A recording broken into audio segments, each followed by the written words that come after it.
They say history is written by the victors. But what happens when the blood in your veins belongs to both the conquered and the conqueror? My name is Ivie Phillips. I was born in London to a British father and a Benin mother. My father's a historian, my mother an artist. Growing up, our home was a house divided by memory. My mother spoke of the bronzes stolen from her ancestors, of the fire that devoured a city.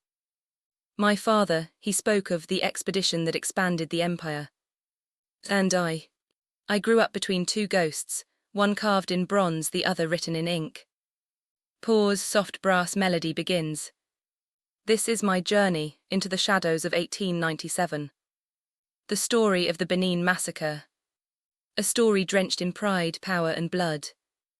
Long before the British came with treaties and flags, Benin was a world of order and majesty. Hence the British officer sent a report in 1896 that Benin remains closed to trade. The Oba refuses to honour our agreements. It may be necessary to employ force. Imagine it, wide avenues lined with red earth walls, craftsmen casting molten brass into art that told stories older than Shakespeare. The Kingdom of Benin was one of the most sophisticated civilizations in West Africa. It was no ordinary African state. It was a kingdom with a bureaucracy, a military structure, and an unbroken line of kings stretching back centuries. At its heart stood the Oba Ovenramwen Nogbesi, proud, cautious, and deeply spiritual. He ruled a kingdom wary of outsiders, especially after decades of deceit from European traders. But the world around Benin was changing fast. By the late 19th century, the British Empire had turned its gaze fully on Africa. They had outlawed the slave trade, but what they truly wanted now was palm oil, ivory, rubber, the lifeblood of the Industrial Revolution. And in their path stood a king who refused to yield. One morning came to the king with this message. Oba, they insist again. They bring gifts and treaties they say will bring peace. But the Oba said, peace, they said the same to the Niger Delta kings, and now their lands bear the Union Jack. No, Benin is not for sale. If the white man hungers for our ivory, let him wait. Benin will trade on Benin's terms. To the British, this was defiance. To the Benin people, it was sovereignty. Two visions of power on a collision course. That was James Robert Phillips, acting Consul General of the Niger Coast Protectorate. He wrote that letter to London, but never waited for permission. He wrote, I intend to visit Benin City to negotiate the opening of trade routes. Should the Oba prove obstinate, I may find it necessary to remove him. Behind his polite handwriting lay ambition, the kind that reshaped continents. In January 1897, he gathered a group of 9 British officials, about 230 African porters, and a few armed men disguised as carriers. Their stated mission, a diplomatic visit. Their hidden purpose, a show of force. Won their way, one office asked, do you think the Oba will receive us, sir? Phillips confidently said, he will have no choice. Once he sees the flag and hears our demands, he'll yield. They all do. Despite warning from a porter that, this road no safe, sir, the Oba don warn say make we no come now.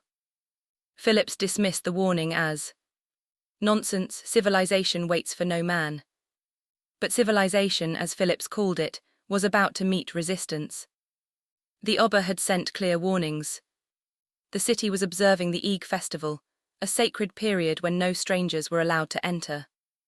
To ignore this was not just disrespect, it was an insult to the gods themselves. A prominent chief called Ologbose said to the king, my king, they approach, a column of men white and black bearing guns, they say they come in peace. The king replied that, peace does not march with rifles, prepare the warriors, the gods will judge this day. On the morning of January 4, 1897, at a narrow path near Ughoton, Gwoto, the inevitable happened.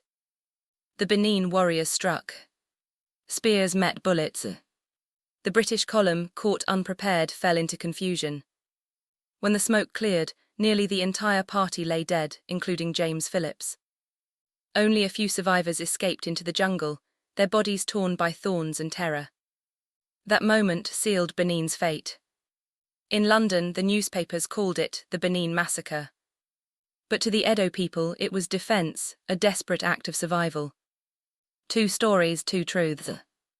And between them, the spark that would ignite an inferno. When word reached the coast that Consul Phillips and his men had been wiped out, the empire stiffened like a wounded lion. Telegraphs hissed through the wires from Old Calabar to London. Expedition destroyed, immediate retaliation required. Within hours, the language of diplomacy vanished, only the cold grammar of vengeance remained. In Whitehall boardrooms, maps of West Africa were unfolded across oak tables. A red pencil circled one name again and again, Benin. To the British public it was now a savage kingdom that murdered innocent officers. Editorials screamed for punishment. Politicians nodded gravely, and merchants, smelling opportunity, whispered of the riches that still glittered behind those red walls. Back in Benin, the rain had not yet come. The air was thick, heavy with the scent of burned offerings. The Oba sat alone in the palace courtyard. The chiefs waited in silence. He had not asked for war, yet war was on its way. In his dreams he saw a great black wave rolling in from the sea, iron ships, thunder without rain, fire without mercy. He could feel the gods turning their faces away.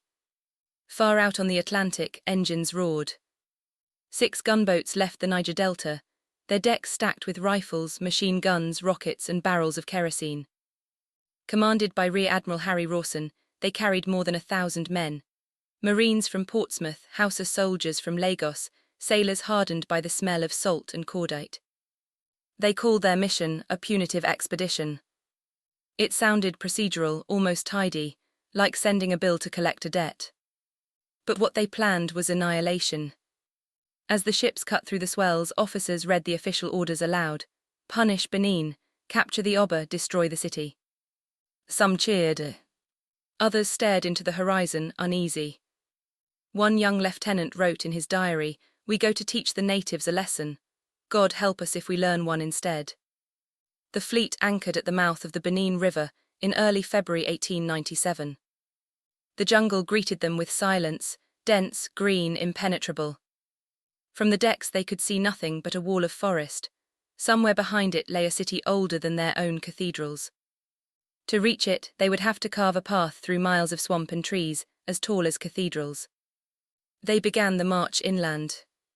Mosquitoes swarmed, humidity turned their uniforms into rags. Every step forward meant hacking at vines. Building makeshift bridges, dragging Maxim guns through mud. When villages appeared, they were empty, doors flung open, cooking fires cold. The inhabitants had melted into the forest, taking only what they could carry. Occasionally, a shot cracked from the undergrowth. The soldiers fired back blindly, and the parrots screamed overhead. For days, the march continued. At night, the forest glowed faintly with the light of fireflies, and the flare of burning huts behind them. They left a trail of smoke to mark their passage. Ivie's voice lowers, remembering the first time she read her father's copy of Rawson's dispatches. Resistance negligible, several villages destroyed, casualties on our side light. The language chilled her. Each sentence, measured and polite, concealed the agony of a people whose gods had been wrenched from their shrines. After a week of fighting heat, fever and scattered ambushes, the expedition reached the great moat that encircled Benin City. The red ramparts rose like the edge of another world. The soldiers stared astonished. No one had told them Africa could build on such a scale. Then the order came, advance. The first shells screamed into the city at dawn. The crash of artillery shattered the morning, and smoke billowed up to the sky. The defenders fought fiercely, their arrows and Dane guns flashing from behind walls, but against the Maxim the battle was hopeless. Metal tore through bodies, wood and clay alike. By noon the British were inside the gates. By evening Benin burned. Flames leapt from the royal palace, licking the carved pillars that had stood for centuries. Ivory tusks toppled like felled trees. The air reeked of smoke, blood and melted brass. Everywhere lay fragments of artistry, bronze heads, altar plaques, ceremonial swords, crushed beneath boot heels. Some officers tried to stop the looting, most did not. They gathered the treasures, tagging them with neat handwriting, taken during the Benin expedition 1897. Boxes were filled, catalogued and sent downriver. The spoils were so vast that soldiers joked it was the only campaign that paid for itself. By the third night, the city was a skeleton of ash. The Oba's palace, once a labyrinth of courtyards and carved columns, was gone.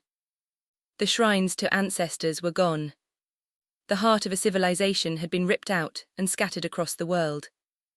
And yet, amid the ruin, the Oba himself had vanished. No one knew where. Some said he had turned to smoke. Others whispered that the forest had swallowed him whole. In London, the newspapers celebrated. "Justice for the Benin Massacre," declared the headlines. They printed photographs of British officers posing beside heaps of bronzes, their smiles stiff, their boots still dusted with the city's red soil. To the readers at breakfast tables in Chelsea and Liverpool, it looked like triumph. To the families hiding in the forests of Edo, it was the end of the world. And somewhere between those two worlds, between the ink and the ashes, stands Ivie, a century later, staring at the photographs in the British Museum. She wonders how many of those officers ever truly believed they brought civilization. How many lay awake at night hearing the crackle of that burning city. Her father once told her, "Empires expand because someone convinces themselves they're doing good." Her mother replied, "And because someone else doesn't have the power to say no." The punitive expedition had accomplished its mission. But the price was a silence that would echo for generations. Benin City lay in ruins. The Oba was now a fugitive in his own land. Yet even as the smoke drifted into the sky, something enduring remained, the unbroken dignity of a people who refused to forget. As the troops marched back to the coast, one of the Marines scribbled a final line in his notebook. "We have avenged our dead, but the eyes of the burnt idols follow us still." When I first stood before the bronze plaque of Oba Ovenramwen in the British Museum, I thought I understood the phrase, "the fall of a king." But as I dug deeper into the archives, letters, diaries, the chilling accounts of soldiers who marched into Benin, I realized the fall wasn't just one man's downfall. It was the unraveling of an entire world. By February 1897, the British forces had reached the outskirts of Benin City. The punitive expedition, as they called it, was no longer about justice for the ambushed officers. It had become something darker. A demonstration of empire. A message to every African kingdom that dared to resist British control. They came armed with Maxim guns, the most advanced weapon of the time, capable of firing 600 rounds per minute. They came with rockets, howitzers, and a company of trained Marines from the Royal Navy. Against them stood Benin warriors, armed mostly with muskets, spears, charms, and an unbreakable belief in their king. In the dim forest paths leading into the city, the first shots rang out. The sound tore through the trees like thunder. A young British corporal wrote in his journal, "They fought like devils, these men of Benin. Every tree hid a warrior." But the Maxim gun had no respect for courage. Villages burned, shrines crumbled. And the air filled with the choking scent of smoke and gunpowder. When the soldiers reached the royal palace, they were stunned into silence. It wasn't a fortress of war, but a labyrinth of artistry. Ivory carvings, bronze plaques, coral-beaded courtyards glimmering in the fading light. And in that moment, greed found its voice. A lieutenant wrote, "We have captured Benin. The bronzes are marvelous, every soldier wants a piece." What followed was not warfare. It was plunder. Thousands of artworks, masks, plaques, sculptures, tusks were looted. Sacred shrines were broken open. The treasures of a millennium were piled onto carts and carried away. The fires that consumed the Oba's palace that night weren't just flames of conquest, they were the cremation of culture. I can almost hear the crackle of those fires when I close my eyes. I imagine the courtyards where dancers once moved to the beat of royal drums, now littered with ash and broken coral. And I imagine the Oba, not as the villain history painted him to be, but as a man watching his world collapse. "Chief Eberhard, your majesty, they have taken the palace. The city burns, what do we do?" Oba Ovenramwen, quietly, we wait for the gods to answer, and if they remain silent, we go to meet them. Oba Ovenramwen, I told them I did not send men to kill the white men, but who listens to a king when vengeance has already begun? The Oba fled into the forest as British troops advanced. For weeks he hid among his people, moving from village to village. Some said he hoped to rally what remained of his warriors. Others believed he sought spiritual refuge, a chance to commune with the ancestors before his inevitable capture. When the British finally found him months later, he didn't resist. He emerged from the forest dressed in royal white, his coral beads replaced with simplicity. He carried himself with dignity, even as he was handcuffed. A British officer described the moment.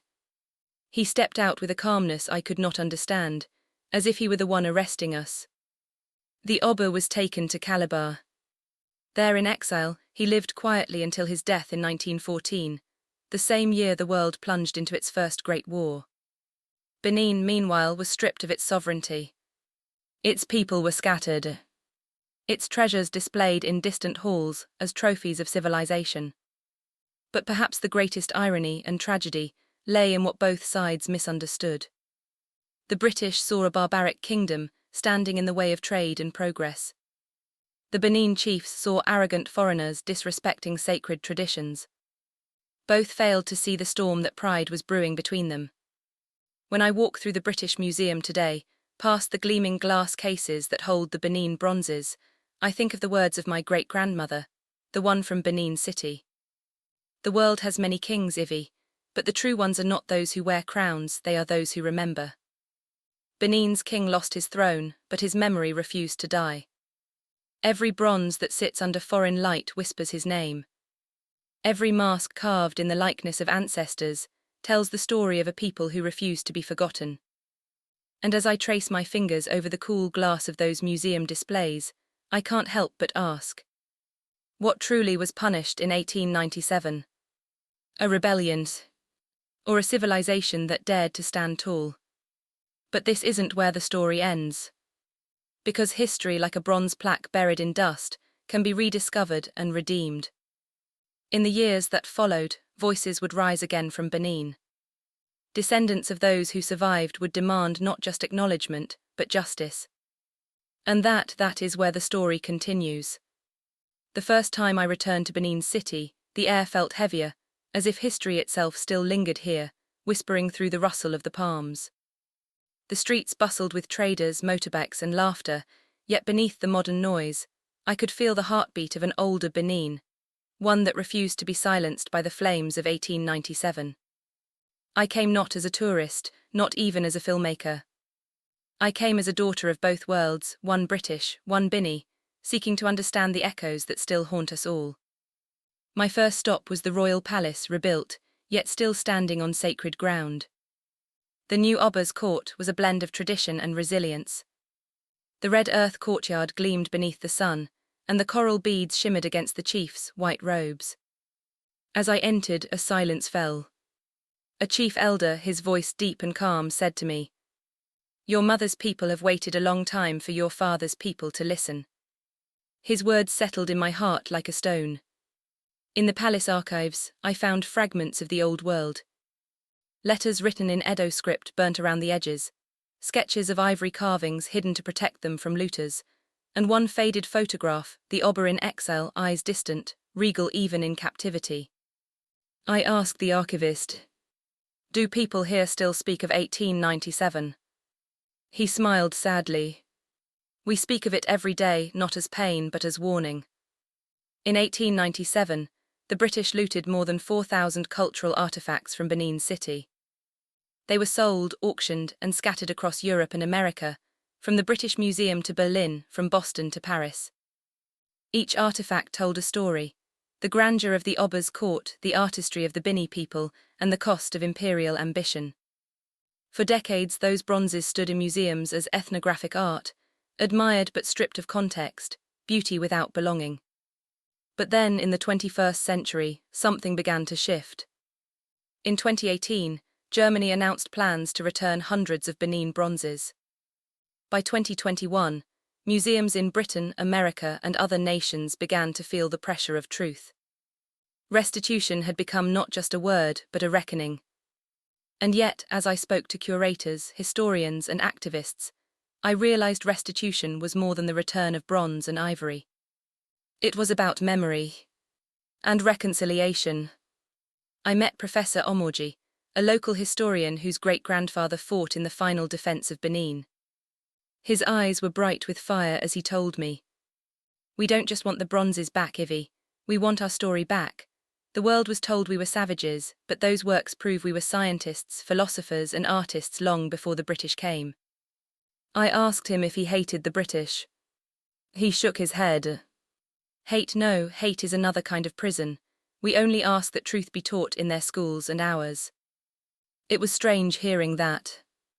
My father, a retired history professor in London, had always told me that the British expedition was a tragic necessity, a consequence of imperial order. But standing there in Benin, surrounded by the descendants of those who bled for that order, I began to see how incomplete that story had been. I called him one evening. He listened quietly as I described the palace, the artifacts, the grief that still lived in the soil. Then he sighed and said, "Perhaps it's time we taught our history together, not apart." In 2022, Nigeria received its first set of repatriated Benin bronzes from Germany, 22 pieces in total. They were returned to the Oba's palace, where thousands gathered to witness what many called the homecoming of the ancestors. I watched footage of that day. Elderly women wept openly. Children danced barefoot on the red earth. And for a brief moment, history healed itself just a little. It wasn't just about art anymore. It was about dignity. About reclaiming the right to tell one's own story. As my documentary filming continued, I found myself growing restless. There was still something unresolved. Something deeper than restitution. So one evening I walked out alone to the edge of the city, to where, according to oral history, the Oba's palace once stood before it was burned. The night was calm. The air smelled of rain. I closed my eyes and whispered, "Your Majesty, did you forgive them?" Of course there was no reply. Only the faint echo of crickets and the distant beat of a drum from a nearby shrine. But in that silence I felt something, not forgiveness perhaps, but understanding. A reminder that every empire falls, every conqueror fades, but the story endures. And we, the children of both sides, are its new custodians. The fall of Benin was not the end of the story. It was the beginning of a conversation that still continues today, about power, memory, and the price of forgetting. History has a way of circling back, like an echo bouncing across time. And if we listen closely, we can still hear what both sides were trying to say. If the British had respected Benin's sovereignty, if the Benin chiefs had been less suspicious of foreign intent, if diplomacy had triumphed over pride, the blood of 1897 might never have been shed. But those ifs no longer matter. What matters now is the lesson they leave behind. We live in an age where the world is more connected than ever, yet misunderstanding still breeds conflict. The story of Benin is a warning. When pride eclipses empathy, history bleeds. And yet it is also a promise that art, culture, and truth can outlive destruction. That even the ashes of a burned city can give birth to something new. I look at the bronzes now not as stolen relics, but as symbols of endurance. They remind us that beauty can survive brutality. That identity cannot be colonized. That the past, though painful, can still be redeemed. I am Ivie, daughter of two worlds. A witness to the echoes of 1897. And a believer that in remembering we rebuild. For the bronzes may return home. But it is truth, shared, spoken, and finally understood. That will set all of us free. The night before I left Benin City, I couldn't sleep. The power had gone out again, the kind of blackout that leaves everything suspended in quiet darkness. From my window, I could see faint lantern lights flickering across the compound, and in the distance, the deep rhythmic drumming from a midnight ceremony. It felt ancient, as if the city still hummed with the spirits of those who came before. That night, I realized that the Benin Massacre wasn't just history, it was a mirror. One that reflects how pride, misunderstanding, and ambition can turn progress into tragedy. When the British marched on Benin, they told themselves they were bringing civilization. When the Benin chiefs closed their city to foreign trade, they told themselves they were protecting their culture. Both believed they were right. Both were blinded by fear and by certainty. And that perhaps is the greatest lesson of all. I remember sitting in the Oba's courtyard earlier that week, talking with Chief Ueka, one of the palace historians. He said something that I still carry with me. When two elephants fight, the grass does not forget. He paused, staring into the red dust at his feet. We the people, the ordinary men and women, we are the grass. That phrase has never left me. Because the story of 1897 is not only about kings and soldiers, but about the unnamed, the farmers, the women, the children, whose lives were crushed under the boots of vengeance. And rebuild they did. Benin today is not a city of ruins, but of rebirth. Markets teem with bronze casters, whose ancestors taught the world about metallurgy. Artists sculpt new stories from old scars. And children still chant Oba Ga to Kapia. May the king live long, because the spirit of their kingdom endures. As I walked through Igun Street, where bronze casting continues to this day, I watched a young boy hammering molten metal into shape. His father guided his hands gently, correcting each strike with patience. The boy looked up at me and smiled, his face glowing with the firelight. It struck me then, this was what survival looked like. Not in monuments or museums, but in the quiet persistence of craft, tradition and pride. If there's anything history teaches, it's that every empire, every kingdom, and every nation must face itself. The British Empire, once so vast, eventually had to confront the cost of its ambition, the cultures it silenced, the lands it scarred. And the Benin Kingdom, for all its majesty, had to reckon with the dangers of isolation and rigidity. Neither side was innocent. But both sides were human. We live now in a world that feels different, yet strangely similar. Powers rise and fall. Leaders make decisions in the name of progress, often forgetting the human faces buried beneath their policies. And once again, pride, not empathy, drives nations apart. If the ashes of Benin could speak, they would whisper this warning. Power without understanding is destruction, and heritage without humility becomes idolatry. I went back to London with the weight of two histories in my heart. At Heathrow, as I passed through the gleaming airport halls, I couldn't help thinking of the contrast, the noise of progress built on the silence of forgotten voices. A week later, I returned to the British Museum one last time. The bronzes stood behind glass, spotless and still. I stood there for a long while, watching my reflection mingle with theirs. I thought of my British father, who taught me to question history, and my Benin mother, who taught me to honour it. And I finally understood something that had eluded me for years. Reconciliation is not about returning everything that was taken. It's about returning everything that was lost: truth, respect, and empathy. The Benin bronzes remind us of humanity's creative genius and its capacity for cruelty. They are not just relics, they are moral testaments. To understand them is to confront ourselves. I believe we owe the future a better memory than the one we inherited. We owe our children a world where stories like Benin's are not buried in shame or told in fragments, but spoken aloud, honestly, fully, compassionately. Because history doesn't end with the fall of a city.